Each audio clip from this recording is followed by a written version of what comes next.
Hello everyone, this is our fifth sample paper solution. MCQ से start करते हैं। First यहाँ पे देखिए, यहाँ पे बोला गया है अरेंज करना है जो भी हमारे पास दे रखा है, sodium hydroxide solution, blood, lemon juice और मिल्क ऑफ मैग्नीशिया।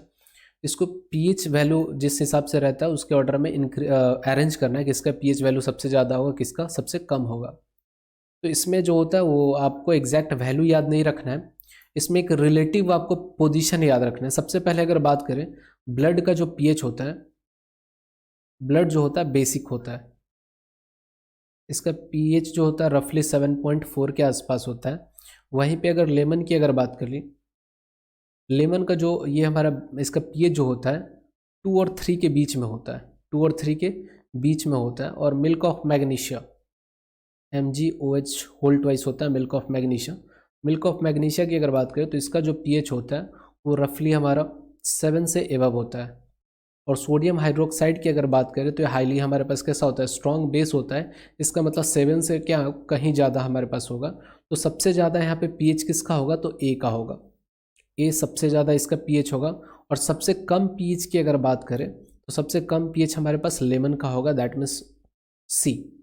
तो हमारे पास सी सबसे पहले, इसका मतलब हमारे पास ऑप्शन में अगर चेक करें तो एलिमिनेशन से ये क्वेश्चन सॉल्व होने वाला है। हमारे पास वैसा ऑप्शन देखेंगे कि जिसके फर्स्ट में हमारे पास ए हो और सबसे लास्ट में हमारे पास सी हो। तो यहाँ पे हमारे पास एक ही ऐसा ऑप्शन आ रहा है जिसके फर्स्ट में ए है और लास्ट में सी है, that means option number A. तो ऑप्शन नंबर ए जो होगा करेक्ट हो जाएगा। जिनको ये वैल्यू अगर रफली याद होगा वो तो डायरेक्टली कर भी सकते हैं, ऐसे हम लोग कर सकते हैं इस तरीके से एलिमिनेट करके। नेक्स्ट क्वेश्चन है हमारे पास, identify the substances that oxidises and the substance that is reduced. यहाँ पे अगर देखा जाए तो कॉपर ऑक्साइड हमारे पास हाइड्रोजन के साथ रिएक्ट कर रहा है और अल्टीमेटली कॉपर और वाटर का फॉर्मेशन कर रहा है। तो यहाँ पे कॉपर ऑक्साइड का क्या हो रहा है, यहाँ पे रिडक्शन हो रहा है और यहाँ पे हाइड्रोजन का जो हो रहा है ऑक्सीडेशन हो रहा है। तो यहाँ पे पूछ रखा है व्हिच सब्सटेंस ऑक्सीडाइज और सब्सटेंस व्हिच इज रिड्यूस्ड। सबसे पहला ऑक्सीडाइज सब्सटेंस के बारे में पूछ रखा है। तो ऑक्सीडेशन किसका हो रहा है, तो हाइड्रोजन का हो रहा है, तो H2।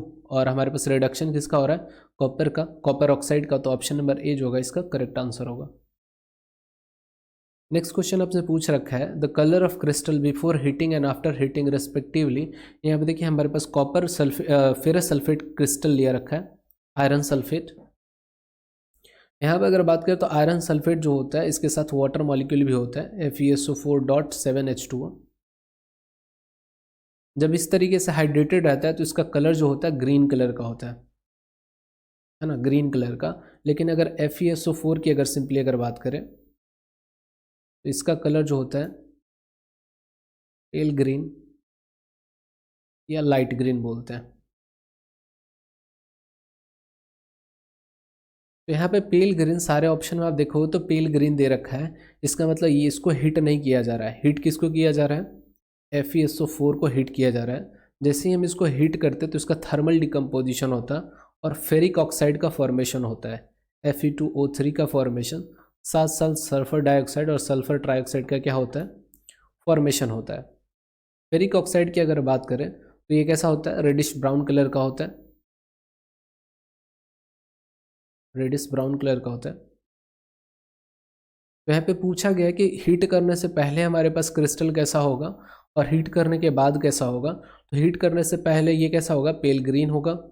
और हीट करने के बाद कैसा हो जाएगा, ये गैस जो होते हैं सल्फर डाइऑक्साइड और सल्फर ट्राइऑक्साइड की अगर बात करें तो ये कलरलेस होते हैं,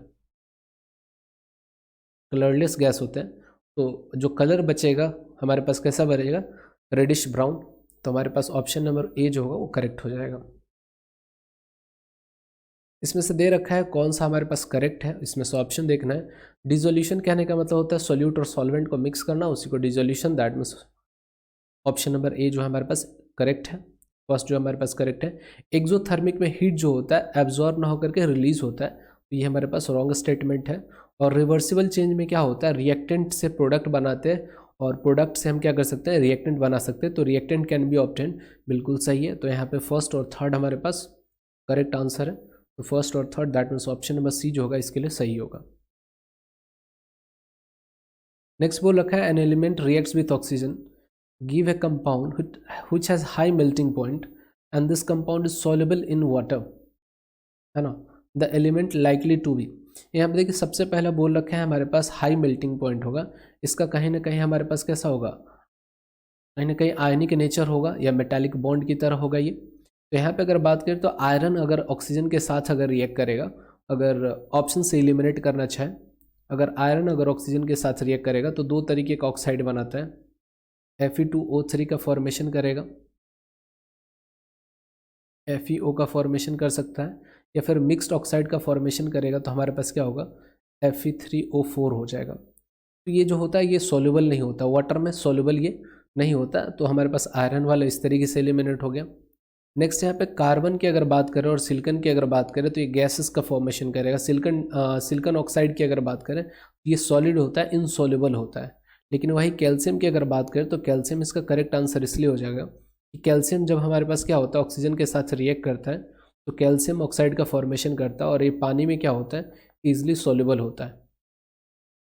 कैल्शियम हाइड्रोक्साइड के फॉर्म में ये ईजिली सॉल्युबल होता है। और कैल्शियम ऑक्साइड की अगर बात करें तो मेल्टिंग पॉइंट काफ़ी ज़्यादा कैसा होता है, हाई होता है। तो ऑप्शन नंबर ए जो होगा इसका करेक्ट आंसर होगा।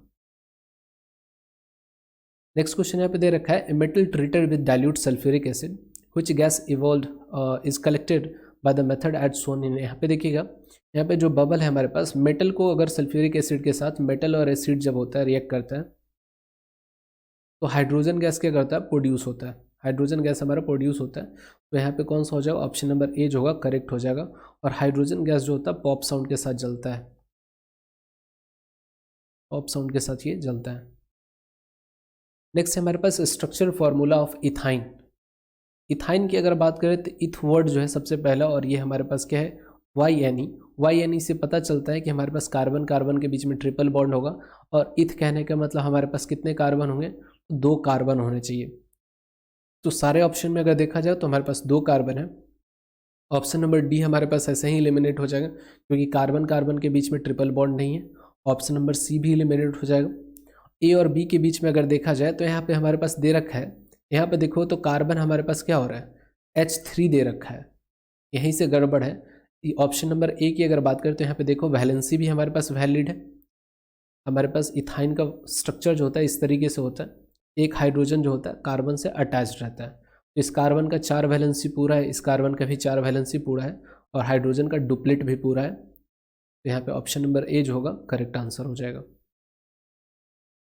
नेक्स्ट यहाँ पे देखिए फ्लास्क हमारे पास दे रखा है और बोल रखा है यहाँ पे, air is pumped through flask what happen to what is the appearance of lime water in flask 1 and flask 2 after a period of 10 minutes.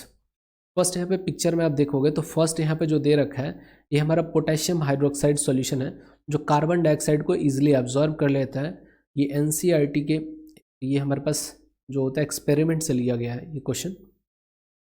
अब यहाँ से जो कार्बन डाइऑक्साइड आ रहा है वो एब्जॉर्ब हो जाएगा, बाकी जो हमारे पास गैस बच जाते हैं जैसे नाइट्रोजन हो गया, ऑक्सीजन हो गया, कार्बन ये हमारे पास कार्बन मोनोऑक्साइड हो गया, ये सब गैसें जो होंगे इस पाइप से क्या होगा आगे इस फ्लास्क 1 में आएगा।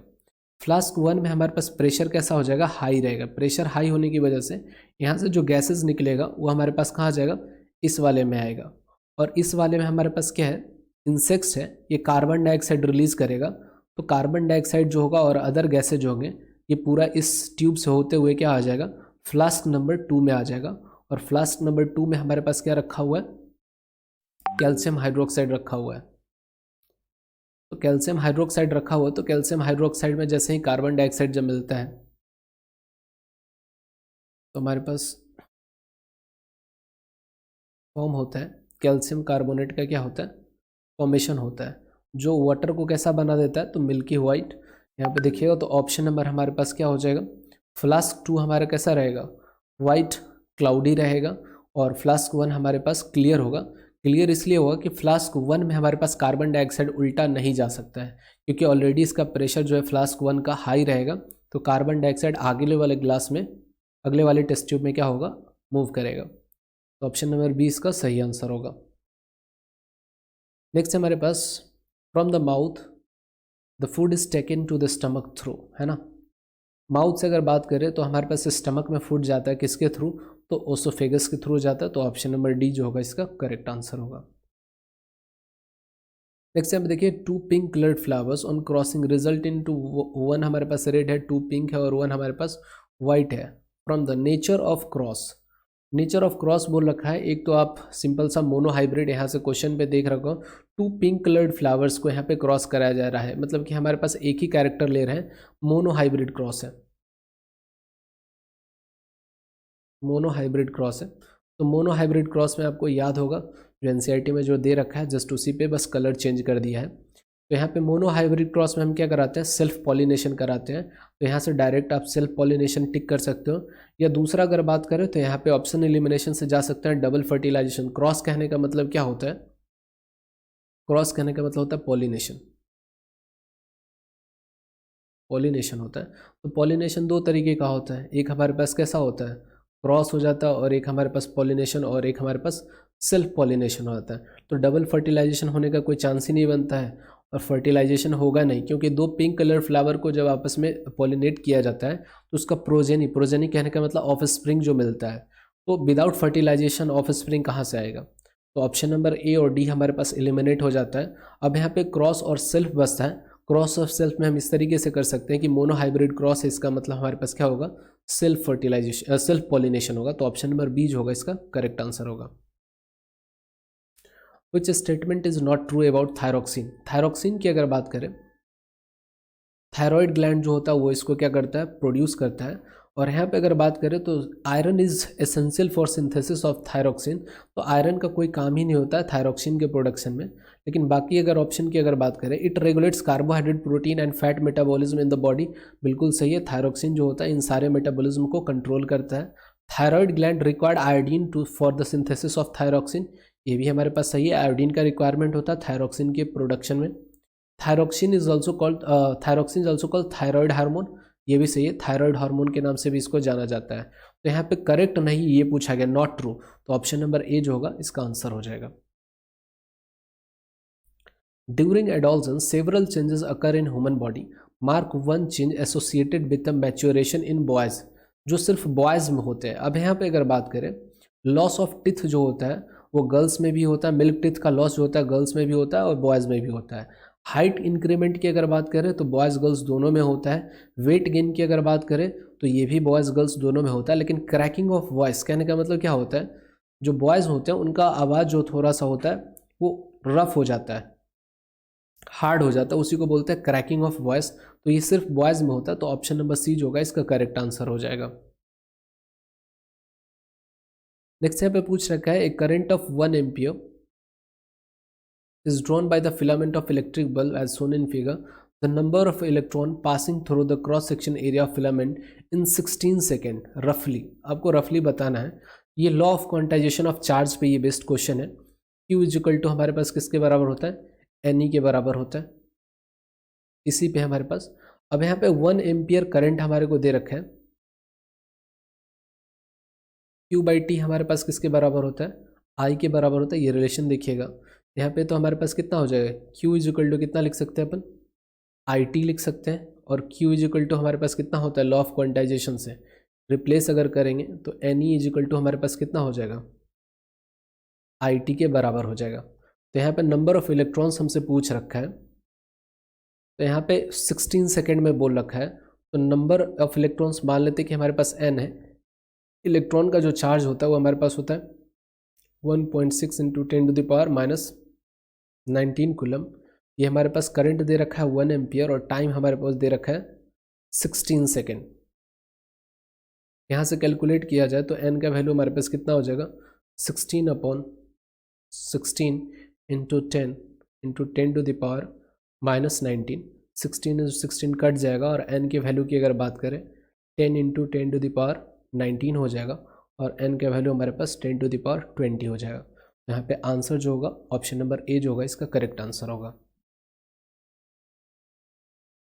नेक्स्ट यहाँ पे बोल रखा है, circular loop is placed in perpendicular to the plane of paper carries a current when the key is on, the current is seen from A and B.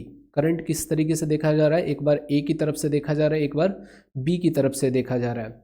ए की तरफ से एंटी क्लॉकवाइज दिखता है करंट, और बी की तरफ से clockwise respectively. है ना। ए की तरफ से देखेंगे तो एंटी क्लॉकवाइज दिखेगा और बी की तरफ से देखा जाए तो क्लॉकवाइज दिख रहा है। The magnetic field lines from A B to A, magnetic field lines जो है बी टू है, the north pole of the resultant magnet on the faces close to, मतलब नॉर्थ पोल किस तरीके से ट्रीट होगा, ए की तरफ होगा या बी की तरफ होगा। तो सिंपल से देखिएगा यहाँ पे हम लगा सकते हैं राइट हैंड थंब रूल। जब भी हमारे पास कोई सर्कुलर वायर होता है उसमें करंट अगर पास कर रहा होता है तो अपने क्या करते हैं हम, जो हमारे पास राइट हैंड का 4 फिंगर जो होता है थंब को छोड़ करके उसको करंट के डायरेक्शन में मोड़ने की कोशिश करते हैं और थंब को हम पॉइंट करते हैं। थंब जिधर पॉइंट कर देगा वही हमारे पास क्या होगा, मैग्नेटिक फील्ड का क्या हो जाता है, डायरेक्शन हो जाता है। तो यहाँ पे एंटी क्लॉकवाइज ए की तरफ से बोल रखा है, एंटी क्लॉकवाइज हमारे पास है। तो एंटी क्लॉकवाइज की अगर बात करें तो इस तरीके से आप राइट हैंड थंब रूल अगर देखोगे कि ए की तरफ हमारे पास क्या हो रहा है, थंब पॉइंट कर रहा है, तो नॉर्थ पोल हमारा किधर होगा, ए की तरफ होगा। तो ऑप्शन नंबर ए जो होगा हमारे पास करेक्ट आंसर हो जाएगा।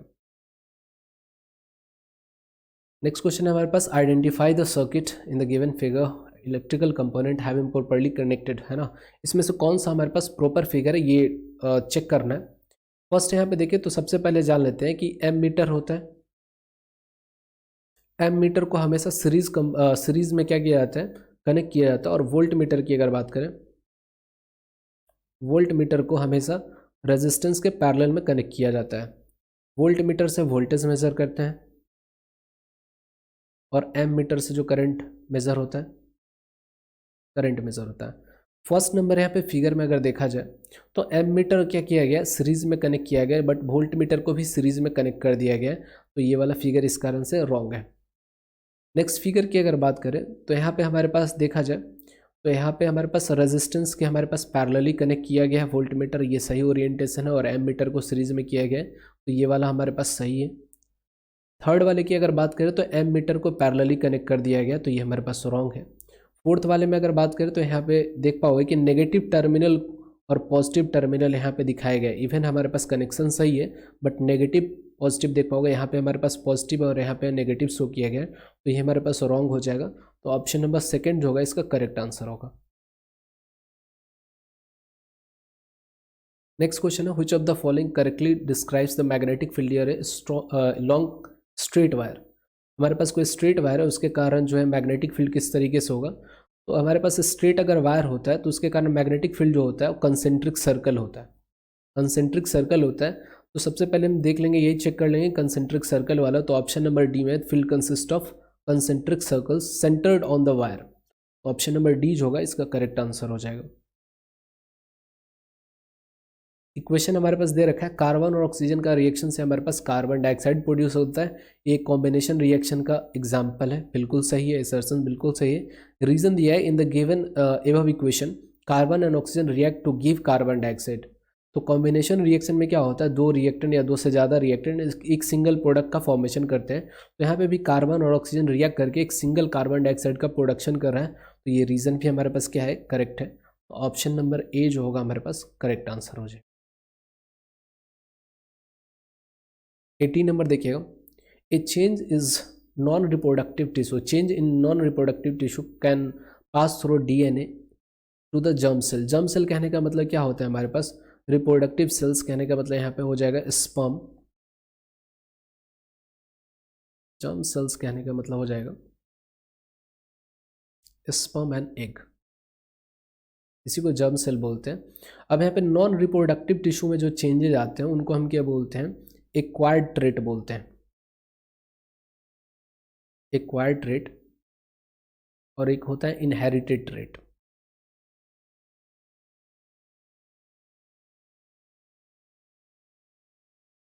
अब एक्वायर्ड ट्रेट की अगर बात करें तो लाइफ टाइम में जो हम अचीव करते हैं, सपोज कर लेते हैं कोई बचपन से कुछ सीख रहा है तो उसका जो नॉलेज है वो कैसा है, एक्वायर्ड ट्रेट हो जाएगा।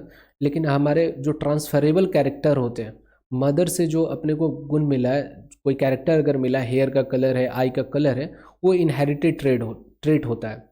एक्वायर्ड ट्रेट में जो लाइफ का एक्सपीरियंस होता है वो सारा एक्वायर्ड ट्रेट में आता है और ये नॉन ट्रांसफरेबल होते हैं।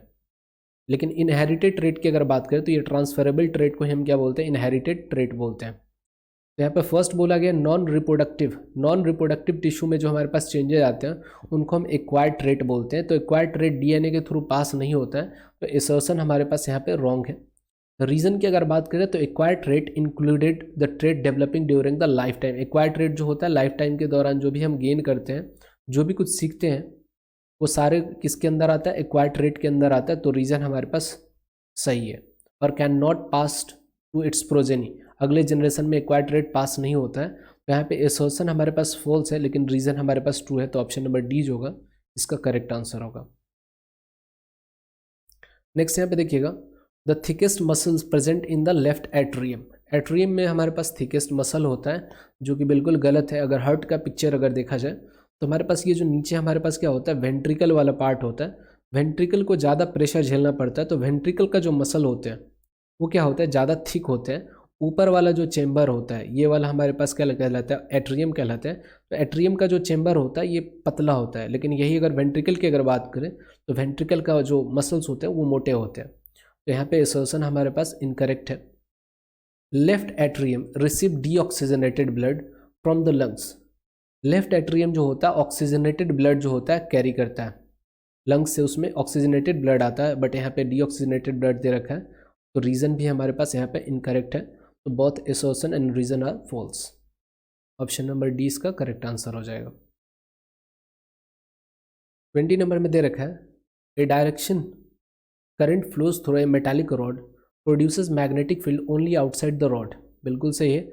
आउटसाइड द रॉड की अगर बात करें, अगर कोई हमारे पास कंडक्टर है उसमें करंट अगर पास कर रहा है तो मैग्नेटिक फील्ड जो प्रोड्यूस होगा कंडक्टर के बाहर ही होगा। अगर हमारे पास अगर कोई मोटा कंडक्टर है तो मोटा कंडक्टर में एकदम सेंटर पे अगर बात करें, सेंटर पे हमारे पास मैग्नेटिक फील्ड नहीं होगा, लेकिन सेंटर के आसपास की अगर बात करें वहाँ पे मैग्नेटिक फील्ड रहता है। तो यहाँ पे असर्शन हमारे पास ट्रू है। रीज़न की अगर बात करें, there is no flow of charge carrier inside the rod. अगर करंट अगर फ्लो कर रहा है तो नो चार्ज कैरियर होने का कोई सवाल ही नहीं बनता है, इलेक्ट्रॉन वहाँ पे फ्लो कर रहा है।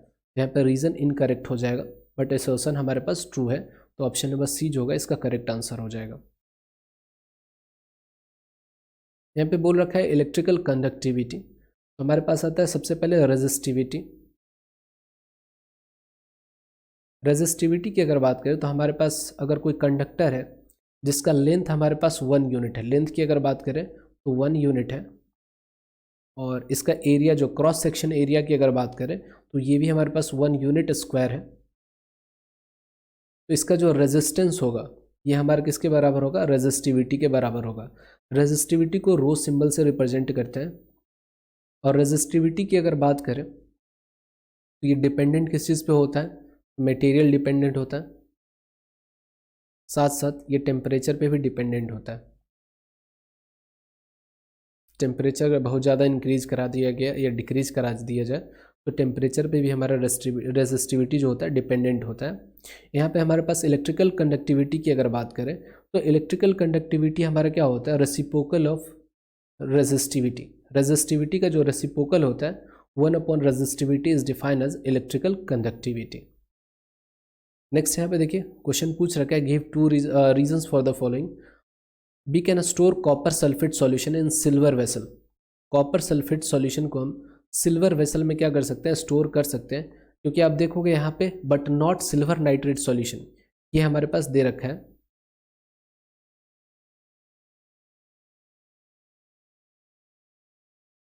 देखिए यहाँ पे ये वाला हमारे पास रिएक्शन फिजिबल नहीं है, क्योंकि अगर देखा जाए रिएक्टिविटी सीरीज में तो कॉपर हमारे पास ऊपर होता है और एजी हमारे पास नीचे होता है। तो एजी जो होगा उसके सॉल्ट सॉल्यूशन से, कॉपर के सॉल्ट सॉल्यूशन से कॉपर को डिस्प्लेस नहीं करेगा, जिस कारण से जो भी हमारे केन में जिस भी हम जो भी हमारे पास स्टोर कर रहे हैं, जिसमें हम जो भी हमारे पास वेसल है उसमें होल्स नहीं होंगे। तो काफ़ी आसानी से हम क्या कर सकते हैं, सिल्वर के डब्बे में या फिर जो भी हमारे पास वेसल है उसमें कॉपर सल्फेट को स्टोर किया जा सकता है, क्योंकि यहाँ पे कॉपर डिस्प्लेस नहीं होगा। लेकिन यही अगर बात कर ले AgNO3 में अगर बात कर ले तो AgNO3 में से क्या कर लेगा, कॉपर जो होगा आसानी से कॉपर नाइट्रेट का फॉर्मेशन कर देगा, कॉपर नाइट्रेट का फॉर्मेशन कर देगा, और साथ साथ यहाँ पे Ag का फॉर्मेशन करेगा। Ag दैट मीन्स हमारे पास जो भी हमारे पास सिल्वर का वेसल होगा, जो भी कॉपर का वेसल होगा उसमें क्या हो जाएगा, होल्स हो जाएंगे। होल्स हो जाएंगे तो हम स्टोर नहीं कर पाएंगे। तो सिल्वर नाइट्रेट सॉल्यूशन को हम कॉपर वेसल में स्टोर नहीं कर पाएंगे, क्योंकि क्या हो जाएगा, जो सिल्वर है हमारे पास डिस्प्लेस हो जाएगा, किसके कारण, कॉपर के कारण। तो सारा जिस कॉपर जो हमारा डब्बा से कॉपर का डब्बा बना हुआ है नेक्स्ट यहाँ पे give reason for the following. यहाँ पे दे रखा है we can store copper sulphate solution in silver vessel but not silver nitrate solution in copper vessel. ऐसा इसलिए होता है कि कॉपर की अगर बात करें तो ये क्या है, हमारे पास सिल्वर से ज़्यादा रिएक्टिव होता है। तो सिल्वर को क्या करेगा, सिल्वर नाइट्रेट सॉल्यूशन से ये डिस्प्लेस कर देगा। डिस्प्लेस अगर कर देगा तो हमारे पास क्या हो जाएगा, जो भी हमारे पास कॉपर वेसल है इसमें होल्स हो जाएंगे।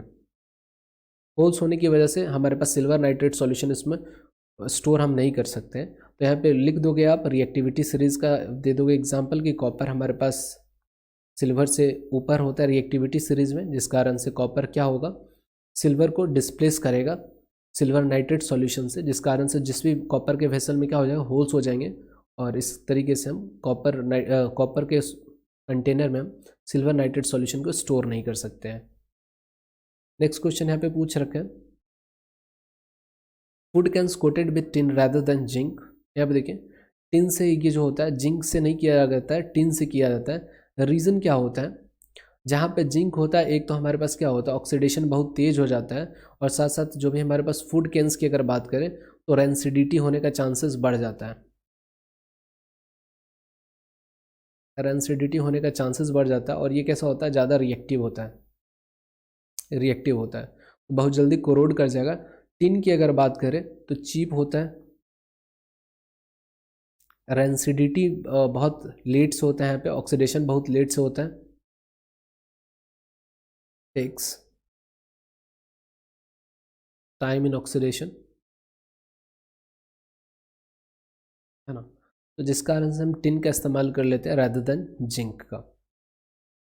नेक्स्ट हमारे पास lack of oxygen in muscles often leads to cramps among the cricketer. Explain हुआ है यहाँ पे देखिए, ऑक्सीजन, लैक ऑफ ऑक्सीजन जब होता है तो हमारे पास क्या होता है, एनारोबिक रिस्पिरेशन हो जाता है। एनारोबिक रिस्पिरेशन मसल्स में होना स्टार्ट हो जाता है और जब एनारोबिक रिस्पिरेशन होता है तो मसल्स में किस चीज़ का फॉर्मेशन होता है, लैक्टिक एसिड। लैक्टिक एसिड जिसके कारण क्या होता है, पेन होना स्टार्ट हो जाता है। तो जिस कारण से क्रिकेटर की अगर बात करें तो यहाँ पे क्या हो जाता है, एनर्जी डिमांड बहुत ज़्यादा होता है, ये भी यहाँ पे रनिंग या फिर एथलेटिक कंडीशन की वजह से। तो यहाँ पे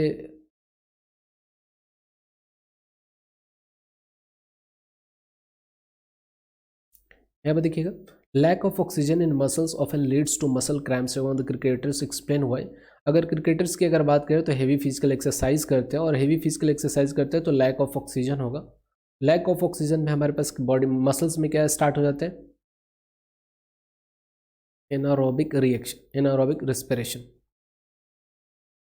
एनारोबिक जब रिस्पिरेशन होता है तो मसल्स में किस चीज़ का फॉर्मेशन होता है, मसल्स में हमारा फॉर्म करता है लैक्टिक एसिड और लैक्टिक एसिड के फॉर्मेशन के कारण से क्या होता है, मसल्स क्रैम्प्स आते हैं, मसल में पेन होना स्टार्ट हो जाते हैं। नेक्स्ट हमारे पास क्वेश्चन है during one cycle how many times blood goes to the heart of fish and why. यहाँ पे देखिए फिश की अगर बात करें तो फिश के पास कितने चैम्बर्ड हार्ट होते हैं, 2 चैम्बर्ड हार्ट होते हैं, चैम्बर्ड हार्ट होता है।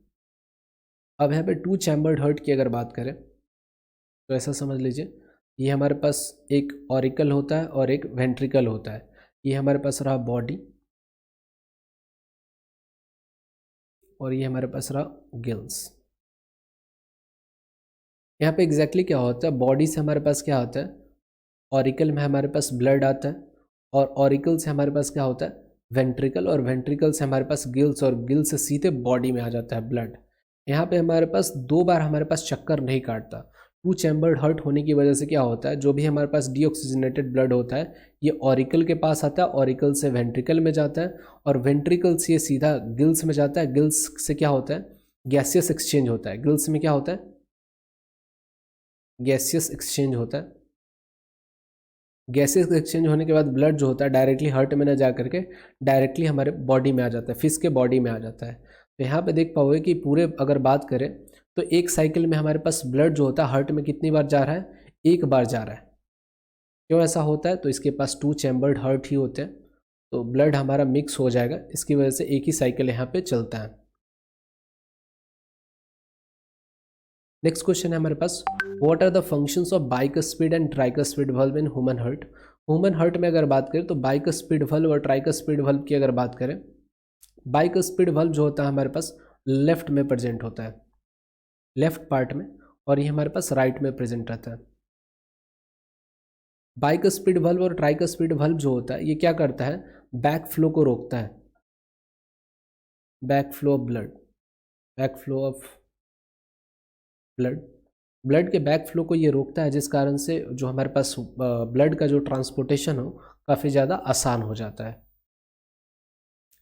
यहाँ पे बाइकस्पीड वल्व की अगर बात करें तो हमारे पास लेफ्ट, जो हमारे पास लेफ्ट पार्ट होता है, जैसे हमारे पास ये अपना हार्ट हो गया, हार्ट में अगर बात करें तो ये हमारे पास राइट एट्रियम है, ये हमारे पास लेफ्ट एट्रियम है, राइट वेंट्रिकल, और ये हमारे पास लेफ्ट वेंट्रिकल। यहाँ पे बाइकस्पीड वल्व की अगर बात करें तो बाइकस्पीड वल्व यहाँ पे हमारे पास यहाँ पे प्रेजेंट रहेगा,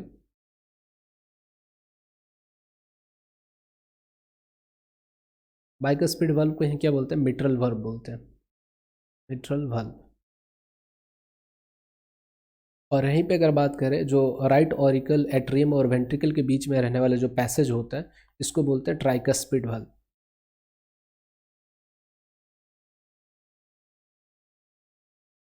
ट्राइकस्पीड वल्व बोलते हैं। तो दोनों हमारे पास हार्ट के दो साइड प्रेजेंट रहता है। एक हमारे पास बाइकस्पीड वल्व की अगर बात करें तो ऑक्सीजनेटेड ब्लड जब इंटर कर रहा होता है हमारे पास ऑरिकल से वेंट्रिकल में, तो उसको वेंट्रिकल से बैक फ्लो नहीं होने देता। और यहाँ पे अगर ट्राइकस्पीड वल्व की अगर बात करें तो जो भी हमारे पास ब्लड वेंट्रिकल में आ चुका होता है, राइट वेंट्रिकल में, उसको ये बैक फ्लो होने से रोकता है, राइट ऑरिकल में बैक फ्लो होने से ये रोक देता है। नेक्स्ट हमारे पास है mention the factor which scattering of light depends. Scattering जो होता है हमारे पास किस चीज़ पे डिपेंड होता है, तो वेवलेंथ पे, वेवलेंथ पे स्कैटरिंग जो होता है, स्कैटरिंग जो होता है डिपेंडेंट होता है वेवलेंथ पे। वेवलेंथ अगर हमारे पास बड़ा होगा, वेवलेंथ अगर हमारे पास अगर बड़ा होगा,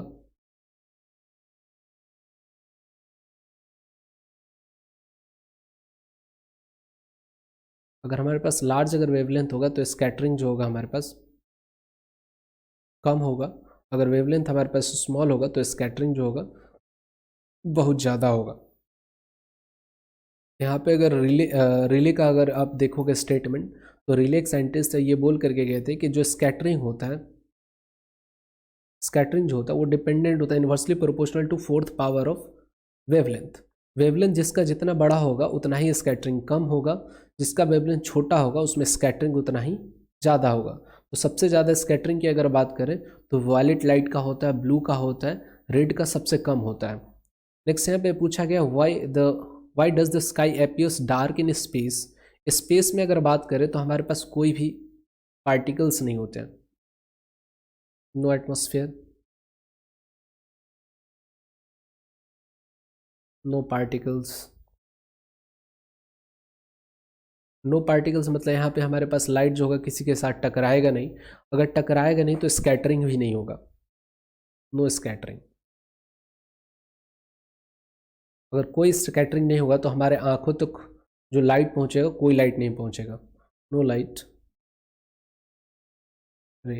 रीचेस टू आवर आई। हमारे आंखों तक कोई लाइट का रे जो होगा पहुंचता नहीं है, जिस कारण से स्पेस से अगर देखते हैं तो हमारे पास स्काई कैसा नज़र आता है, डार्क नज़र आता है या ब्लैक नज़र आता है। नेक्स्ट यहाँ पे देखिएगा, no rainbow could be observe on the surface of moon by astronauts. यहाँ पे अगर मून के सरफेस से अगर देखा जाए तो कोई रेनबो नहीं होता है। मून पे अगर बात करें, मून के पास कोई भी एटमॉस्फेयर नहीं होता, एटमॉस्फेयर अगर नहीं है तो वाटर भी नहीं है। अगर वाटर नहीं है तो यहाँ पे हमारे पास जो भी हमारे पास refraction, dispersion, refraction, total internal reflection, ये सारे कुछ नहीं होंगे। अगर वाटर ड्रॉपलेट अगर नहीं है तो रेनबो का फॉर्मेशन हमारे पास नहीं होता है। अगर वाटर ड्रॉपलेट हमारे पास सस्पेंड है, अगर एटमॉस्फेयर में अगर गैसेज नहीं है, वाटर नहीं है, तो वाटर के थ्रू डिस्पर्सन नहीं होगा। डिस्पर्सन, रिफ्रैक्शन और टोटल इंटरनल रिफ्लेक्शन होना चाहिए रेनबो फॉर्मेशन के लिए। ये सारे फिनोमेना यहाँ पे नहीं होते हैं, जिसकी वजह से रेनबो का फॉर्मेशन नहीं होता है। मून पे। नेक्स्ट यहाँ पे देखिए, aquarium needs to be clean once a while whereas ponds और lakes do not require any cleaning. यहाँ पे देखिए, एक्वेरियम की अगर बात करें तो ये हमारे पास क्या है, आर्टिफिशियल इकोसिस्टम है, आर्टिफिशियल इकोसिस्टम। इसमें माइक्रोब्स जो होते हैं, डिकम्पोजर्स नहीं होते हैं, लेकिन यही पॉन्ड्स की अगर बात करें या लेक्स की अगर बात करें तो ये हमारे पास नेचुरल इकोसिस्टम होता है। और नेचुरल इकोसिस्टम की अगर बात करें तो यहाँ पे डिकम्पोजर्स होते हैं, और मल्टीपल हमारे पास क्या होता है, लाइफ फॉर्म्स जो होता है, जो एक दूसरे के ऊपर डिपेंडेंट रहते हैं, जिस कारण से हमारे पास नेचुरल इकोसिस्टम हमेशा क्लीन हो जाता है खुद ब खुद, सेल्फ सस्टेनिंग होता है ये। सेल्फ सस्टेनिंग क्यों होता है, मल्टीपल लिविंग फॉर्म्स की वजह से, मल्टीपल लिविंग ऑर्गेनिजम्स।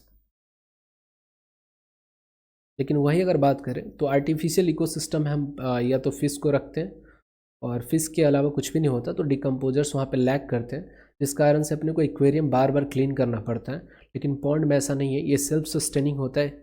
रीज़न इसका ये होता है, इसमें डिकम्पोजर्स होते हैं और मल्टीपल लिविंग ऑर्गेनिज्म होते हैं जो एक दूसरे के ऊपर डिपेंडेंट होते हैं, जिस कारण से हमारा लेक्स और पॉन्ड्स खुद ब खुद क्लीन होते रहता है, बट एक्वेरियम को क्लीन करना पड़ता है। नेक्स्ट यहाँ पे बोल रखा है, justify with the help of an example displacement reaction is a type of redox reaction. Redox reaction की अगर बात करें तो रेड एंड ऑक्स, रेड कहने का मतलब रिडक्शन और ऑक्स कहने का मतलब ऑक्सीडेशन। अगर रिडक्शन और ऑक्सीडेशन अगर साथ साथ अगर रिएक्शन में चल रहा होता है तो उसको रेडॉक्स रिएक्शन बोलते हैं। एक एग्जांपल ले लेते हैं अपन, ये हमारे पास आयरन है और ये हमारे पास कॉपर सल्फेट सॉल्यूशन है। जैसे ही आयरन, यहाँ पे अगर आयरन सल्फेट का फॉर्मेशन कर देता है और साथ साथ कॉपर, एलिमेंटल स्टेट में आयरन का ऑक्सीडेशन स्टेट 0 होता है, कॉपर सल्फेट में +2 कॉपर का होता है। आयरन की अगर बात करें तो +2 यहाँ पे हो जाएगा, और एलिमेंटल स्टेट में चला गया कॉपर तो इसका oxidation state 0।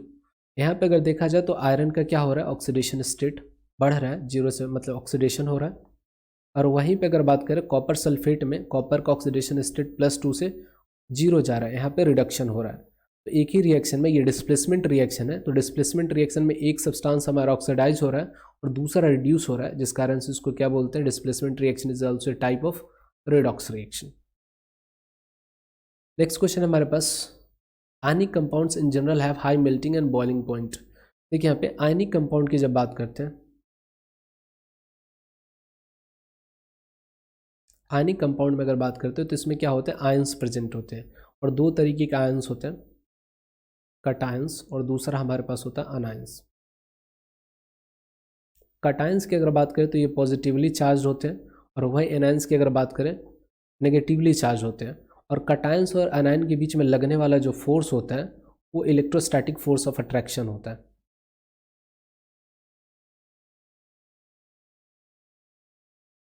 Force of attraction, और ये जो फोर्स ऑफ अट्रैक्शन होता है काफ़ी ज़्यादा स्ट्रांग होता है, वेरी स्ट्रांग। तो यहाँ पे आप लिख सकते हो कि in ionic compounds the electrostatic force of attraction is present which is a very strong force, जिसके कारण हमारे पास मेल्टिंग और बॉइलिंग पॉइंट की अगर बात करें तो आयनिक कंपाउंड का काफ़ी ज़्यादा हाई होता है। नेक्स्ट क्वेश्चन है, highly reactive metals can not be obtain from their oxides by heating with carbon. जैसे अगर बात कर लें, जैसे सोडियम हो गया या हमारे पास एल्युमिनियम हो गया, Al2O3 की अगर बात करें, इसको कार्बन के साथ अगर हीट करेंगे तो यहाँ पे कोई रिएक्शन नहीं होगा, क्योंकि कार्बन इजीली रिड्यूस नहीं कर पाता है। Carbon can not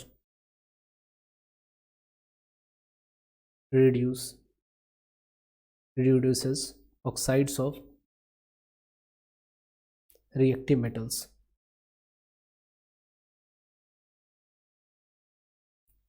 So we cannot use carbon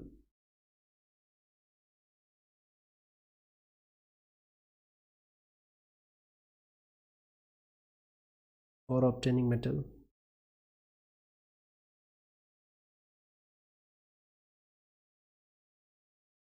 reactive metals from their oxides.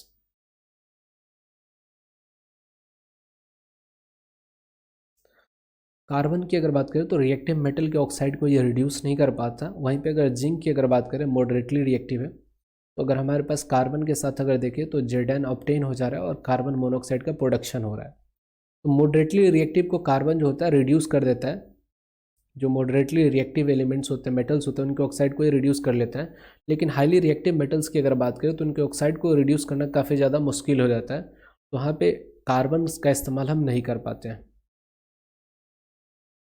Next यहाँ पे देखिए, copper container get green coat when left expose to air in the rainy season. अब यहाँ पे देखिए ग्रीन कोट की अगर बात करें, ग्रीन कोट जो होता है कॉपर के वेसल पे दो रीजन से आता है। एक तो सॉल्ट के कारण आता है और दूसरा यहाँ पे कोरोजन के कारण आता है।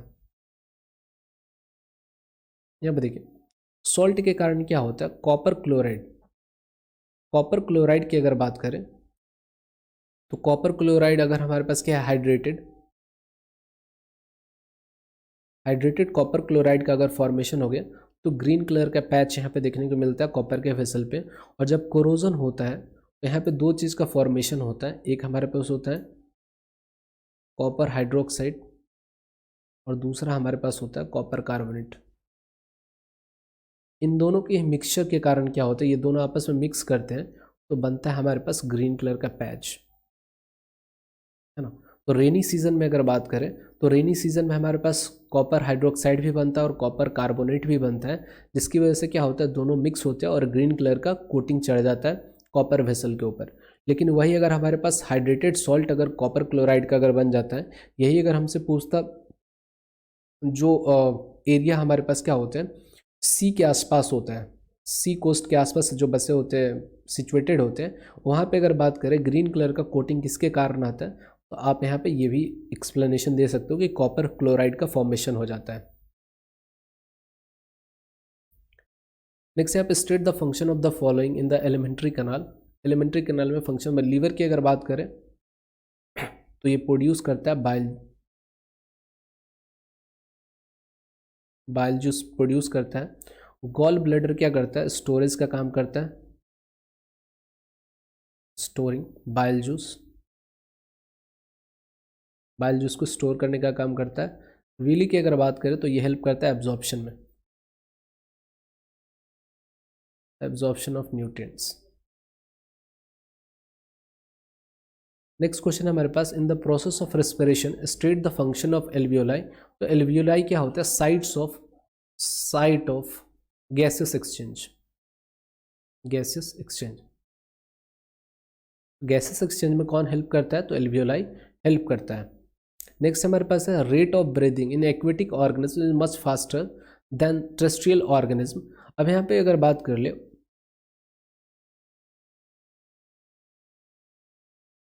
टेरेस्ट्रियल और साथ साथ अगर बात कर ले इक्वेटिक, इक्वेटिक में अगर बात करें तो ब्रीदिंग रेट फास्टर होने का रीज़न ये होता है कि इक्वेटिक में वाटर प्रेजेंट होता है और वाटर में हमारे बात करें तो ऑक्सीजन जो होता है वो काफ़ी कम होता है। लेकिन टेरेस्ट्रियल पे अगर लैंड पे अगर बात करें तो ऑक्सीजन जो होता है लार्ज अमाउंट में प्रेजेंट रहता है, लार्ज अमाउंट में प्रेजेंट रहता है। तो इक्वेटिक अगर अगर ऑर्गेनिज्म की अगर बात करें तो ऑक्सीजन अपने बॉडी का BOD, body oxygen demand, body oxygen demand,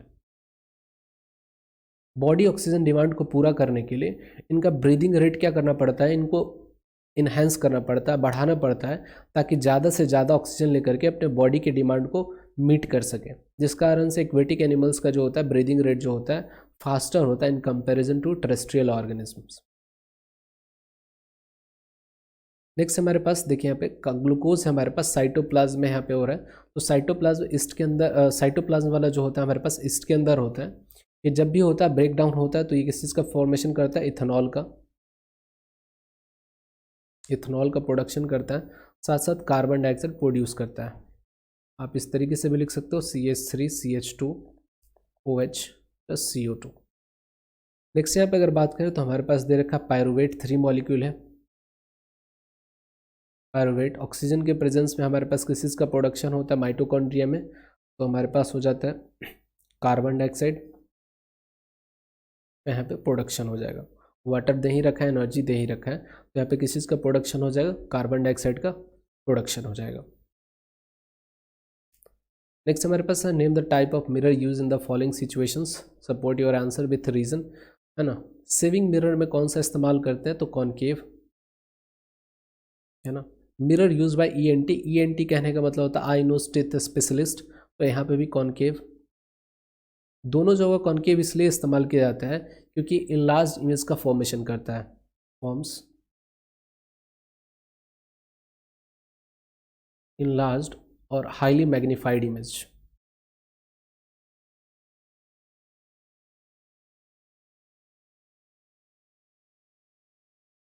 highly magnified image का फॉर्मेशन करते हैं, जिस कारण से सेविंग मिरर और ईएनटी जो डॉक्टर्स होते हैं वो कॉनकेव मिरर का इस्तेमाल करते हैं। नेक्स्ट हमारे पास है mirror use in vehicles for rear. अब यहाँ पे व्हीकल्स में कौन सा मिरर इस्तेमाल किया जाता है, तो इसका आंसर होता है कॉन्वेक्स, कॉन्वेक्स मिरर। इसका रीज़न ये होता है, कॉन्वेक्स मिरर का क्या होता है, एरिया ऑफ व्यू, एरिया या field of view is larger. Area of view मतलब छोटे से मिरर में हम बहुत दूर तक के एरिया को कवर कर सकते हैं, देख सकते हैं बहुत दूर के एरिया को, जिस कारण से व्हीकल में हम किसका इस्तेमाल करते हैं, कॉन्वेक्स मिरर का इस्तेमाल करते हैं। नेक्स्ट हमारे पास दे रखा है divergent ray of focal, divergent lens यहाँ पे दे रखा है। डाइवर्जेंट लेंस कहने का मतलब क्या हो जाएगा, यहाँ पे हमारे पास कनकेव लेंस। कनकेव लेंस की अगर बात करें तो फोकल लेंथ, फोकल लेंथ जो होता है कैसा होता है, नेगेटिव होता है। तो यहाँ पे इसका फोकल लेंथ अपने को दे रखा है 20, मतलब एफ हमारे पास -20 सेंटीमीटर दे रखा है।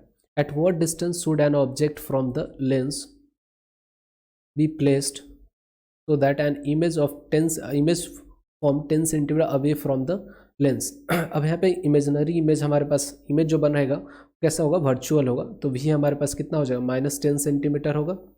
जिस तरफ ऑब्जेक्ट रखेंगे उसी तरफ हमारे पास इमेज का फॉर्मेशन होगा। तो हमसे पूछ रखा है यू हमारे पास क्या हो जाएगा, साथ साथ पूछ रखा है magnification produced by the lens. अगर यहाँ पे लेंस फॉर्मूला की अगर बात करें तो 1/v - 1/u = 1/f। अपने पास u पूछ रखा है, 1/v - 1/f = 1/u के बराबर होगा। 1/v की बात करें तो -1/10, 1/f की अगर बात करें तो -1/20, ये हमारे पास 1/u। यहाँ से एलसीएम लेंगे हमारे पास 20 आ जाएगा, -2 + 1 = 1/u। यहाँ से हमारे पास u का वैल्यू कितना आ जाएगा, -1/20 = 1/u। u का वैल्यू हमारे पास कितना हो जाएगा, -20 सेंटीमीटर। मैग्नीफिकेशन की अगर बात करें तो कितना होता है, v/u होता है। v की अगर बात करें तो हमारे पास कितना है, -10 दे रखा है, और u की बात करें तो -20। यहाँ पे मैग्नीफिकेशन हमारे पास पॉजिटिव में आ रहा है 1/2, तो यहाँ पे इमेज कैसा होगा, वर्चुअल होगा, वर्चुअल है तो इरेक्ट होगा। अब यहाँ पे हमारे पास पूछ रखा है लेंस का मैग्नीफिकेशन पूछ रखा है, यहाँ पे मैग्नीफिकेशन 1/2 आ रहा है, मतलब अगर हमारे पास सिंपल सा है, ऑब्जेक्ट का जो भी हाइट रहा होगा, इमेज क्या होगा, जस्ट उसका आधा हो जाएगा। नेक्स्ट क्वेश्चन में बोल रखा है डायग्राम ड्रॉ करके बताना है हमारे पास। ड्रॉ ए रे diagram the position of nature of image form by convex lens when object is placed between optical centre and focus. Optical centre और फोकस के बीच में रखा जाएगा तो हमारे पास क्या होगा, वर्चुअल इमेज बनेगा। ये स्पेशल केस है, वर्चुअल इमेज का फॉर्मेशन होगा जो कि ऑब्जेक्ट के साइड ही बनेगा, हाईली मैग्नीफाइड भी होगा। नेक्स्ट क्वेश्चन हमारे पास, what is the function of earth wire in electrical instrument. Earth wire की अगर बात करें तो सबसे पहले ग्रीन कलर से इसको रिप्रेजेंट किया जाता है, ग्रीन कलर होता है। अर्थ वायर का काम क्या होता है, to discharge excess charge, discharge excess charge, and दूसरा हो जाता है creating potential difference, potential difference create करने में ये अर्थ वायर हेल्प करता है, साथ साथ एक्सेस चार्ज को डिस्चार्ज करने में ये हेल्प करता है। नेक्स्ट यहाँ पे क्वेश्चन इसी में हमसे पूछ रखा है,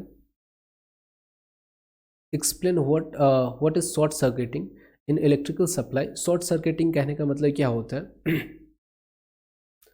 शॉर्ट सर्किटिंग में हमारे पास क्या होता है? Increment, heavily increment in current.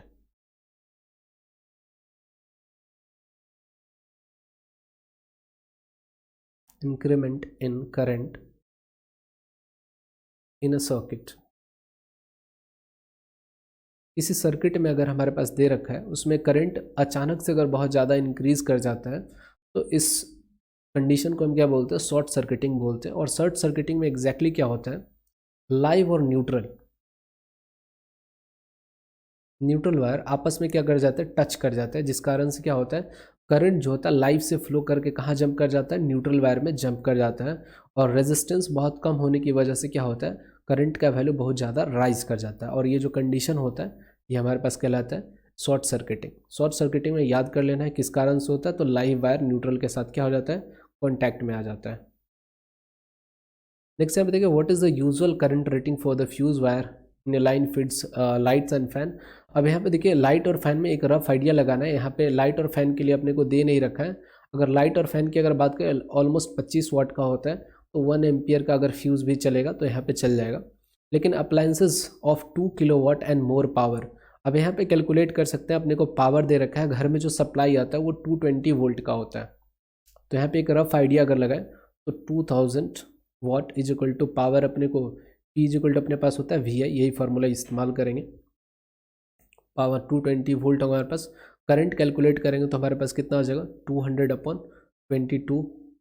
यहाँ से कैलकुलेट करेंगे तो हमारे पास 100/11 is equal to I। Exactly अगर करंट कैलकुलेट करेंगे तो 99 9 टाइम्स 9 पॉइंट समथिंग आएगा। ऑलमोस्ट 9 के बाद ही, मतलब 9 एम्पियर से बड़ा होना चाहिए।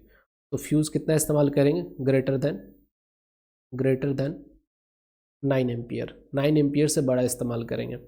अगर 2 किलोवाट से अगर ज़्यादा अगर हमारे पास अप्लायंस का रेटिंग है, तो उसके लिए जो आप फ्यूज़ का इस्तेमाल करेंगे उसका रेटिंग क्या होना चाहिए? 9 से ज़्यादा होना चाहिए। नेक्स्ट यहाँ पे पूछेगा, what is the effect of electric current, which effect of electric current is utilized in working of electrical fuse. Electrical fuse किस रीज़न से वर्क करता है? तो heating effect of current. Heating effect of current अगर wire में अगर flow करता है तो उसके कारण हीट प्रोड्यूस होता है, और हीट प्रोड्यूस होता है तो फ्यूज़ का जो वायर होता है वो मेल्ट कर जाता है। और इलेक्ट्रिकल फ्यूज जो होता है मेल्टिंग पे ही क्या होता है? बेस्ड होता है। तो यहाँ पे यही चीज़ आपसे पूछेगा, व्हिच इफेक्ट, करंट का कौन सा इफेक्ट है? तो हीटिंग इफेक्ट है। अब यहाँ पे फ्यूज़ की अगर बात करें, फ्यूज़ वायर जो बना होता है हमारे पास लेड से बना होता है और साथ साथ टिन से बना होता है। ये दोनों से मिलकर के बना होता है। ऑलमोस्ट फ्यूज़ वायर का जो हमारे पास मेल्टिंग पॉइंट होता है 183 डिग्री सेल्सियस के आसपास होता है। नेक्स्ट यहाँ पे बात करें, is a fuse connected in series और parallel in household circuit. तो हमेशा सीरीज में होता है, सीरीज में कनेक्ट किया जाता है हाउस होल्ड सर्किट में, ये याद कर लेंगे।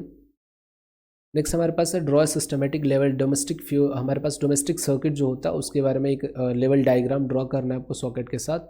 Differentiate between auto, hetero and decomposers. Autotrophs की अगर बात करें तो प्रिपेयर्स देयर फूड, अपना खाना खुद बनाते हैं। यहाँ पे ये हेट्रोट्रॉप्स की अगर बात करें, डिपेंड्स ऑन ऑटोट्रॉप्स। और डिकम्पोजर्स की अगर बात करें, depends on dead and decaying matters. सड़े गले मटेरियल पे डिकम्पोजर्स जो होते हैं वो डिपेंडेंट होता है। ऑटोट्रॉप्स में हमारे पास प्लांट्स आ जाएंगे, हेट्रोट्रॉप्स में काउ, मैन, ये सारे हेट्रोट्रॉप्स के एग्जाम्पल है। डिकम्पोजर्स में हमारे पास क्या आ जाएगा? फंगाई, बैक्टीरिया, ये सारे हमारे पास किसके अंदर आ जाएंगे? डिकम्पोजर्स के अंदर आ जाएंगे। नेक्स्ट हमारे पास है, कंप्लीट द फॉलोइंग रिएक्शन। यहाँ पे आप देख पाओगे तो ये हमारे पास इथेनॉल है। इथेनॉल को कंसनट्रेटेड सल्फ्यूरिक एसिड के साथ हीट किया जा रहा है। मतलब यहाँ पे जो रिएक्शन होगा वो कौन सा हो जाएगा? Dehydration reaction. और यहाँ पे हमारे पास इथीन का प्रोडक्शन हो, इथीन CH2 + H2, ये हमारे पास प्रोडक्ट बनेगा। यहाँ पे हमारे पास है इथेनोइक एसिड और सोडियम बाइकार्बोनेट है हमारे पास। तो यहाँ पे हमारा बनेगा CH3COON। सोडियम एसीटेट का फॉर्मेशन हो गया, साथ साथ यहाँ पे बनेगा हमारे पास कार्बन डाइऑक्साइड का प्रोडक्शन और साथ साथ वाटर का प्रोडक्शन हो जाएगा। यहाँ पे देखिए हमारे पास मीथेन की अगर बात करें तो ये सैचुरेटेड हाइड्रोकार्बन और क्लोरीन से रिएक्ट कर रहा है सनलाइट के प्रेजेंस में, तो ये हमारा सब्सटीट्यूशन रिएक्शन देगा, तो CH3Cl + HCl का प्रोडक्शन हो जाएगा। ये हमारे पास क्या दे रखा है, निकिल दे रखा है, एक कैटलिस्ट की तरह इस्तेमाल हो रहा है। हाइड्रोजन का यहाँ पे एडिशन होगा तो इसको बोलते हैं हाइड्रोजनेशन रिएक्शन, ये जो रिएक्शन इसको बोलते हैं हाइड्रोजनेशन। हाइड्रोजन का यहाँ पे एडिशन होगा, डबल बॉन्ड यहाँ से खत्म हो जाता है, तो CH3 सिंगल बॉन्ड CH3 हो जाएगा, तो यहाँ पे सिंगल इथीन का प्रोडक्शन हो जाएगा। नेक्स्ट हमारे पास यहाँ पे अल्कलिन KMnO4 की अगर बात करें तो ये ऑक्सीजन प्रोड्यूस करता है, नेसेंट ऑक्सीजन। तो यहाँ पे इथेनॉल ये हमारा दे रखा है, इथेनॉल का ऑक्सीडेशन होता है तो इथेनोइक एसिड का प्रोडक्शन होता है, CH3COOH का प्रोडक्शन हो जाएगा। नेक्स्ट हमसे पूछ रखा है व्हाट इज कैटलिस्ट। तो कैटलिस्ट हमारे पास क्या होता है, substance that alters or changes rate of reaction, यहाँ पे चेंज कहने का मतलब क्या होता है, इंक्रीज कर सकता है या डिक्रीज कर सकता है without being consumed in the reaction. अब कैटलिस्ट का डेफिनेशन समझ लीजिए, कोई भी सब्सटेंस अगर किसी रिएक्शन के रेट को, अगर कोई रिएक्शन हो रहा है तो उसमें ज़्यादा समय लग रहा है, तो जैसे ही कैटलिस्ट इस्तेमाल करेंगे तो उसका रेट फास्ट होगा, वो रिएक्शन कम समय में होगा। तो फास्ट या स्लो करने के लिए जो हम सब्सटेंस इस्तेमाल करते हैं उसी को क्या बोलते हैं, कैटलिस्ट। और कैटलिस्ट कभी भी रिएक्शन में ख़त्म नहीं होता। अगर 10 ग्राम अगर कैटलिस्ट अगर रिएक्शन स्टार्ट होने से पहले इस्तेमाल कर रहे हैं तो रिएक्शन होने के बाद हमारे पास 10 ग्राम ही बचेगा। तो ये चीज़ याद रखना है, कैटलिस्ट जो होते हैं ख़त्म नहीं होते हैं। कैटलिस्ट का काम क्या होता है, तो सिर्फ हमारे पास रेट ऑफ रिएक्शन को ये इंक्रीज या डिक्रीज कराते हैं। इंक्रीज और डिक्रीज कहने का मतलब अल्टर, चेंज करते हैं। नेक्स्ट यहाँ पे बोल रखा है right chemical equation two represent hydrogenation of ethene. Ethene की अगर बात करें CH2 डबल बॉन्ड CH2, यहाँ पे हमारे पास हाइड्रोजन से इसका रिएक्शन होता है। और यहाँ पे जो कैटलिस्ट इस्तेमाल करते हैं, निकिल का इस्तेमाल करते हैं, प्लेटिनम कर सकते हैं या प्लेडियम कर सकते हैं, तीनों में से कोई अगर रहेगा तो काम चल जाएगा। यहाँ पे हमारे पास किस चीज़ का प्रोडक्शन हो जाएगा, इथेन का प्रोडक्शन हो जाएगा। इथीन है हमारे पास, ये हमारे पास इथेन है। इस रिएक्शन को बोलते हैं हाइड्रोजनेशन रिएक्शन।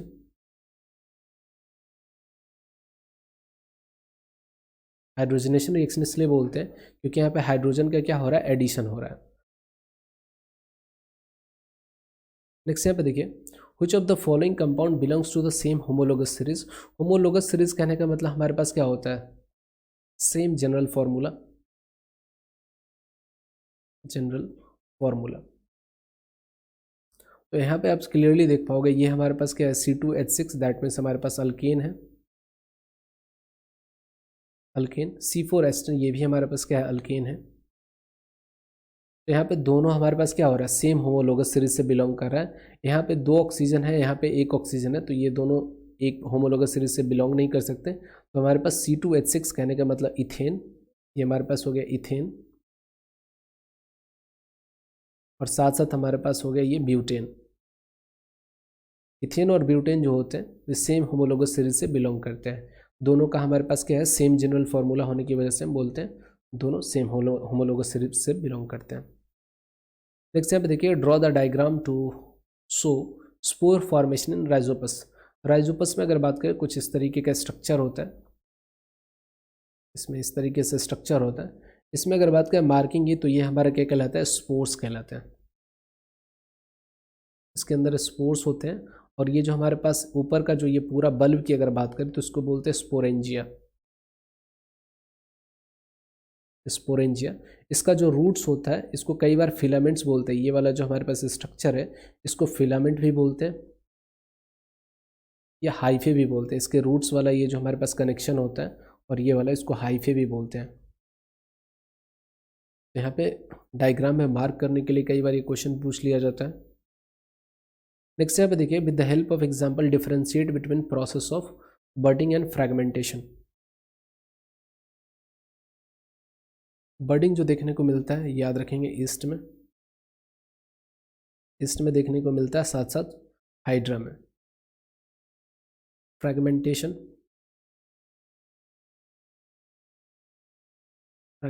की अगर बात करें तो स्पाइर वगैरह।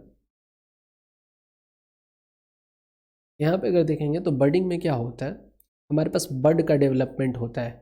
हमारे पास एक अगर मैच्योर अगर हमारे पास पेरेंट है तो इस पेरेंट बॉडी से क्या होगा, एक बर्ड का डेवलपमेंट होगा और बर्ड धीरे धीरे ग्रो करेगा और अल्टीमेटली ये बर्ड क्या होगा, टूट करके नए ऑर्गेनिज्म का फॉर्म ले लेगा। लेकिन स्पाइरोगैरा में अगर बात करें तो पूरा हमारे पास पेरेंट बॉडी है, ये दो हाफ में क्या होगा, डिवाइड हो जाएगा और हर एक पार्ट क्या हो जाता है, एक न्यू इंडिविजुअल में ग्रो कर जाता है।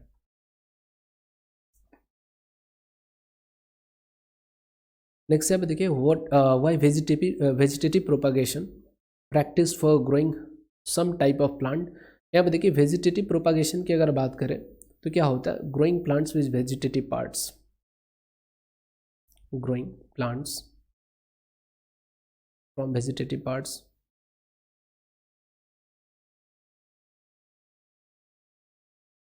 वेजिटेटिव पार्ट्स में हमारे पास क्या आ जाता है, रूट्स, लीव्स, स्टेम, ये सारे हमारे पास क्या रहते हैं, वेजिटेटिव पार्ट्स आ जाते हैं। अब वेजिटेटिव प्रोपागेशन का इस्तेमाल क्यों करते हैं, क्योंकि कई सारे जो प्लांट्स होते हैं उनके पास सीड नहीं होते हैं, वाइबल सीड नहीं होते हैं, because of absence of seed, absence of viable seed. Viable seed कहने का मतलब सीड तो दिखते हैं उनके प्लांट में, लेकिन वो सीड से प्लांट ग्रो नहीं करते, वैसे सीड को वायबल सीड बोलते हैं। दूसरा हमारे पास हो जाता है वेजिटेटिव प्रोपागेशन से हम क्या कर सकते हैं, कम समय में फ्रूट और जो फ्लावर है ऑब्टेन कर सकते हैं। We can obtain fruit and flower in less time.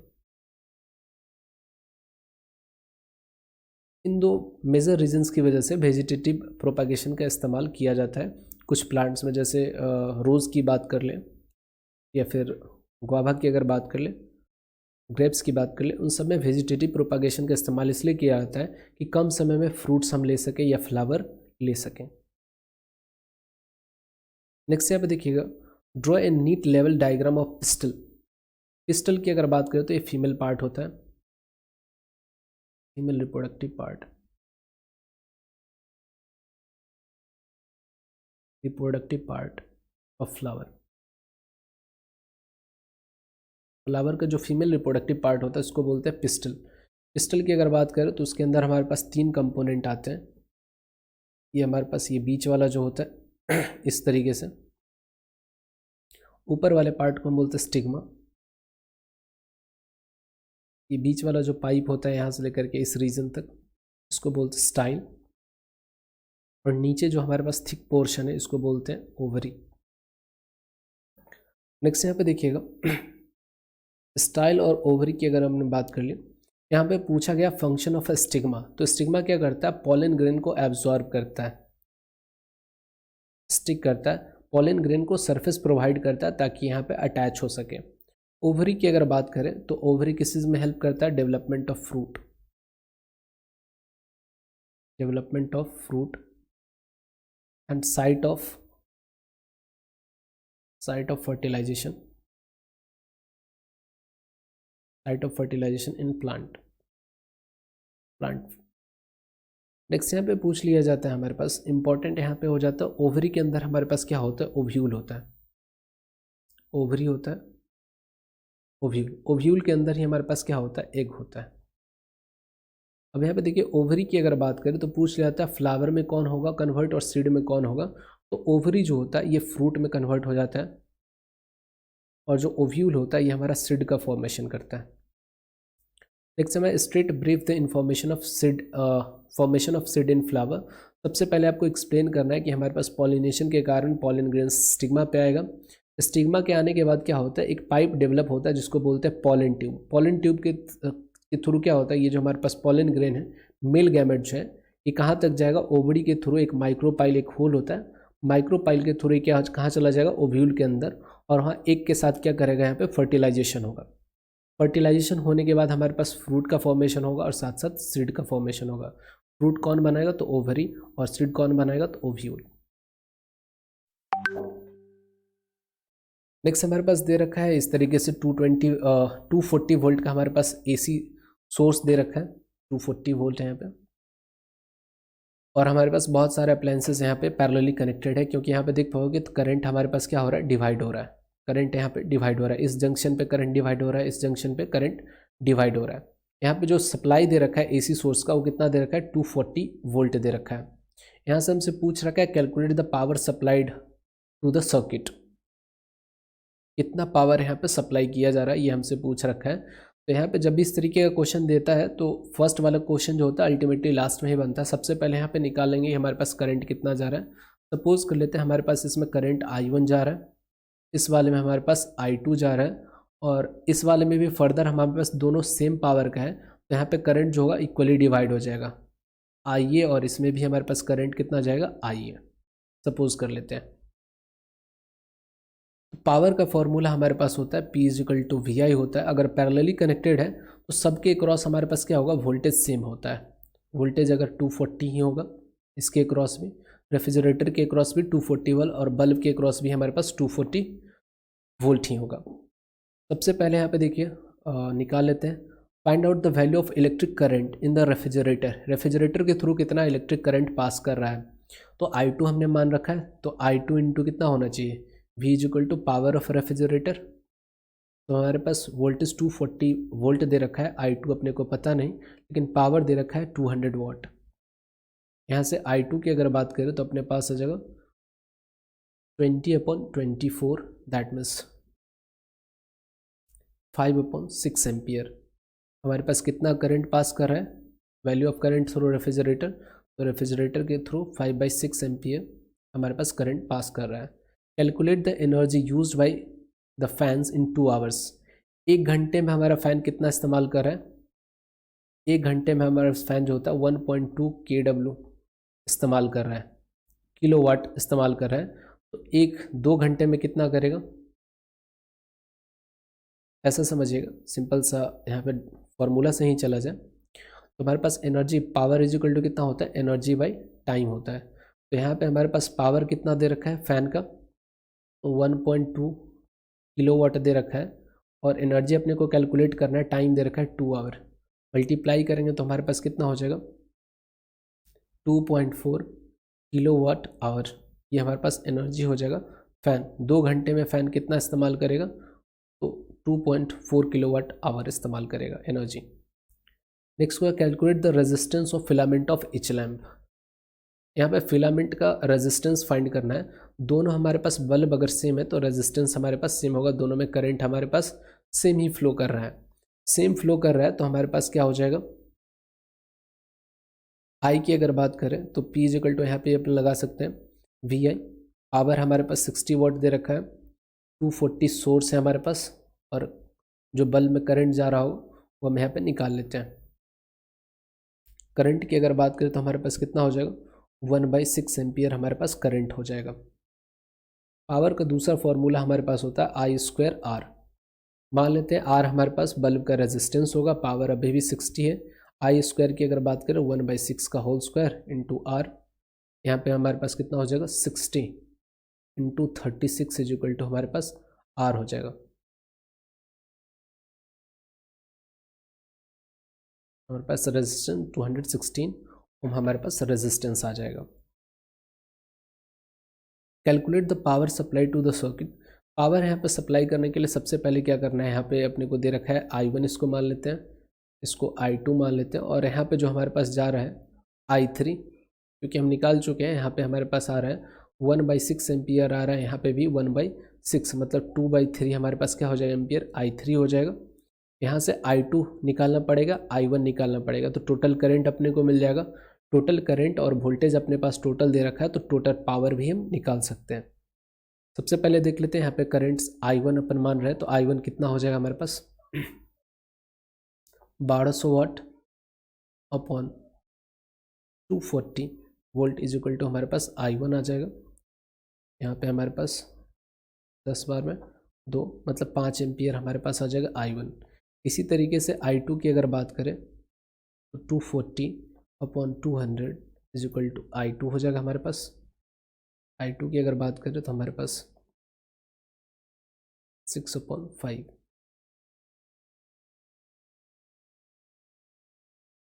6/5 ampere. और I3 की अगर बात करें तो I3 हम लोगों ने कैलकुलेट ऑलरेडी कर रखा है, इसमें 1/6 एम्पियर है, इसमें भी हमारे पास 1/6 एम्पियर मतलब 2/3 एम्पियर इससे पास करेगा, तो 2/3 एम्पियर। आई नेट की अगर बात करें तो आई नेट हमारे पास 5 एम्पियर प्लस 6/5 प्लस 2/3 एम्पियर, 15, 75, 18, 10, 3, कितना एम्पियर 103/15, अच्छा 90,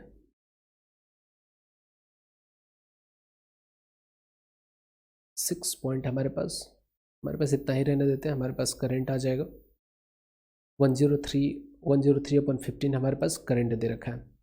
आई नेट हम लोग निकाल चुके हैं, आई नेट हमारे पास 103/10 एम्पियर दे रखा है।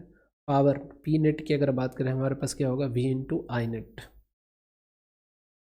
पी नेट की अगर बात करें तो हमारे पास V कितना 240 वोल्ट दे रखा है, 240 इंटू हमारे पास कितना 103/15, 5 से काटेंगे 3 टाइम्स में, 5 से 48 टाइम्स में,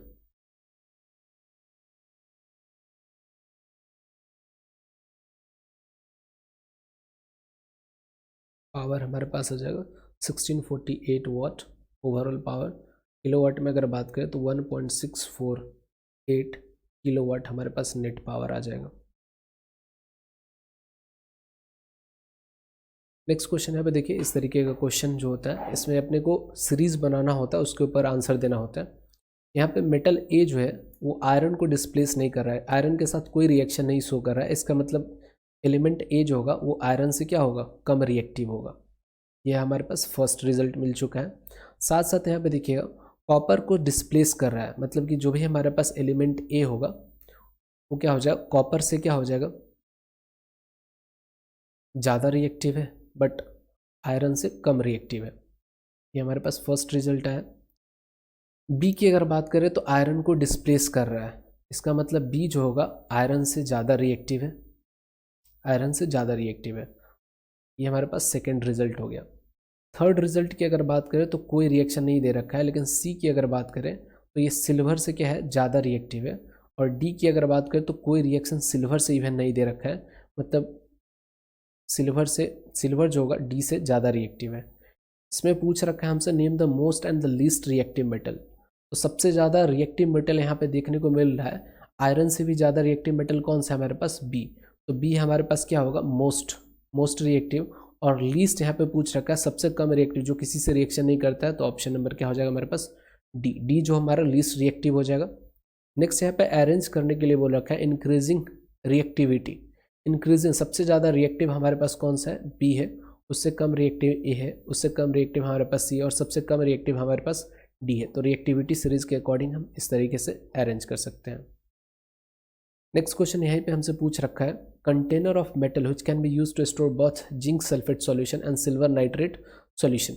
जिंक सॉल्यूशन को स्टोर करने के लिए, जिंक सल्फेट सॉल्यूशन को इस्तेमाल करने के लिए कौन सा कंटेनर इस्तेमाल करना है, किस मेटल से बना हुआ कंटेनर इस्तेमाल करना चाहिए, और सिल्वर नाइट्रेट जो है हमारे पास उसको स्टोर करने के लिए किसका इस्तेमाल करना चाहिए। सिल्वर नाइट्रेट को स्टोर करने के लिए हम इस्तेमाल कर सकते हैं गोल्ड के कंटेनर का।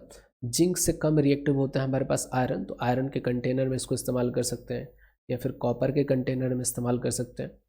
तो हमारे पास इस तरीके से जो कम रिएक्टिव होगा उस कंटेनर, उस मेटल से हम क्या बनाएंगे, कंटेनर अगर रहेगा तो जिंक सल्फेट सॉल्यूशन और सिल्वर नाइट्रेट सॉल्यूशन को हम स्टोर कर सकते हैं।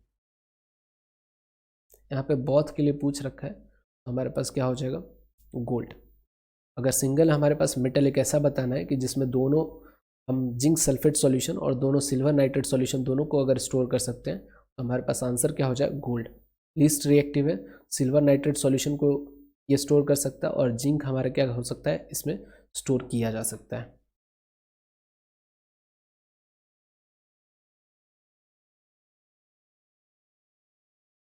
नेक्स्ट हमसे पूछ रखा है what do you mean by optically rare and optically denser. है ना। ऑप्टिकली रेयर मेरे मीडियम कहने का मतलब क्या होता है, medium with low refractive index. अगर रिफ्रैक्टिव इंडेक्स कम है तो उसको ऑप्टिकली रेयरर मीडियम बोलते हैं। Optically denser medium, medium with high refractive index. Refractive index अगर हमारे पास ज़्यादा बड़ा है तो उसको ऑप्टिकली डेंसर मीडियम बोलते हैं। कॉज ऑफ हमारे पास रिफ्रैक्शन पूछ रखा है, रिफ्रैक्शन का हमारे पास कॉज क्या है, तो medium change, due to change in medium, change in medium. Medium change होने की वजह से अल्टीमेटली क्या होता है, स्पीड चेंज होता है। तो आप लिख सकते हो मीडियम चेंज होने के कारण से स्पीड चेंज होता है, और स्पीड चेंज होने के कारण से हमारे पास क्या होता है, रिफ्रैक्शन देखने को मिलता है, दैट मीन्स बेंडिंग। यहाँ पे रे डायग्राम ड्रॉ करना है, showing refraction through glass slab. Glass slab की अगर बात करें तो यहाँ पे हमारे पास क्या होता है, रिफ्रैक्शन होता है, और जब रिफ्रैक्शन आता है तो यहाँ पे एक आता है lateral shift. Lateral shift, lateral shift की अगर बात करें तो जो डिस्टेंस होता है इमर्जेंट रे और जो भी हमारे पास एक्चुअल पाथ होता है लाइट का, उसके बीच का जो परपेंडिकुलर डिस्टेंस होता है उसी को लेटरल शिफ्ट बोलते हैं। लेटरल शिफ्ट को डी से रिप्रेजेंट करते हैं, और डी किस चीज़ पे डिपेंडेंट होता है, तो लाइट के वेवलेंथ पे डिपेंडेंट होता है, ग्लास स्लैब के थिकनेस पे डिपेंडेंट होता है, रिफ्रैक्टिव इंडेक्स पे डिपेंडेंट होता है। इन सारे फैक्टर्स पे हमारे पास क्या होता है, जो साथ साथ एक ये हमारे पास angle of incidence, angle of incidence पे भी हमारा क्या होता है, जो रिफ्रैक्शन होता है वो डिपेंड होता है, सॉरी लेटरल शिफ्ट जो होता है वो डिपेंडेंट होता है।